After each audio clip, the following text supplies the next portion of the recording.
Fshi këtu certifikata biznesi dhe dokumente edhe tituj të ndryshëm të cilët nxjerrin ose shkruan që Kosova është pjesë e Serbisë eventualisht.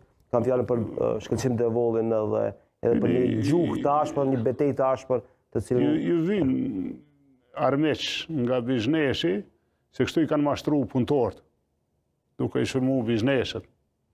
Po secili punëtor në Kosovë që punon në sektor privat, ju them se rrogat ju rriten nëse qeveria bashkëpunon me bizneset.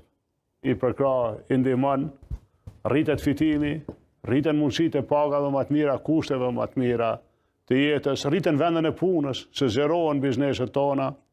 Sa më shumë që bashkëpunon qeveria jonë me bizneset e Kosovës, më pak vend mbetet për kompanitë e rajonit, edhe më pak vend për produktet e huaja, se prodhojnë më shumë Kosovë. i quajmë biznese politike. A janë biznese politike këto? A janë në të vërtetë oligark këta që përcaktojnë politikën edhe rrjedhën e politikës në Kosovë?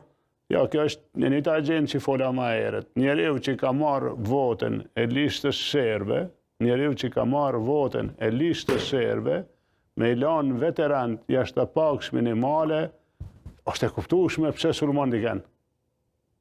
Kjo është në agjendë tjetër kuj. Për shembull, kur sulmon biznesin vendor, cilin do, ti e ka ndihmon bizneset e rajonit.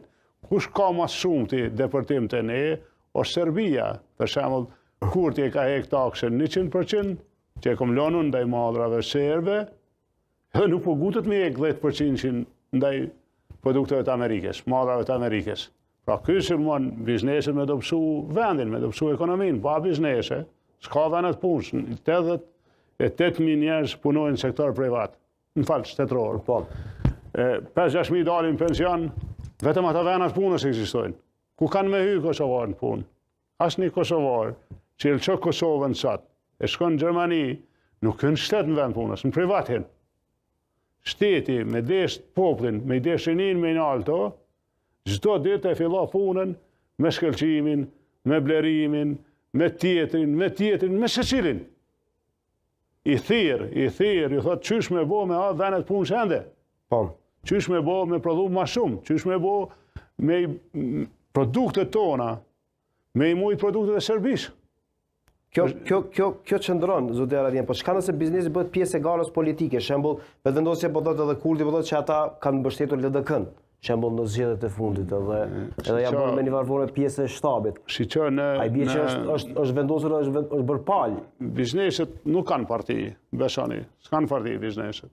Nuk kanë parti. Ata janë deklaruar për çka janë. Ata janë drejtuar në ekonomi. Ata krijojnë vendet punës. Nuk e thon pa hiri këtë, mos harroni. Bizneset nuk janë kurkuj, janë të Kosovës. Kushdo që janë qeveri, ata bashkëpunojnë me te. Se s'kan çare pa bashkëpunu me institucionet e vendit. Sidomos operatorët e maj, ta keni qartë, një operator i maj që punëson 1000 njerëz, nuk ka qare pa bashkëpunu me institucionet e vend, po dhe qeveria e vendit s'ka qare pa bashkëpunu me këta operatorë. Unë nuk pam që pe qefit më ullë me këta njerëz. Po nëse për shembull dikush punëson njerëz në prodhim, shifne me pa përkra qeveria, komodite në Gjakov, ishin shtu vendet e punës. Me pa hek taksën 10% ndaj Amerikës shpejt, Amerika kishte hek taksën. 2 shek të Kosovës ishin shku në Amerikë. Ishin rrit vendet e punës për njerëz që banojnë vende rurale për femra që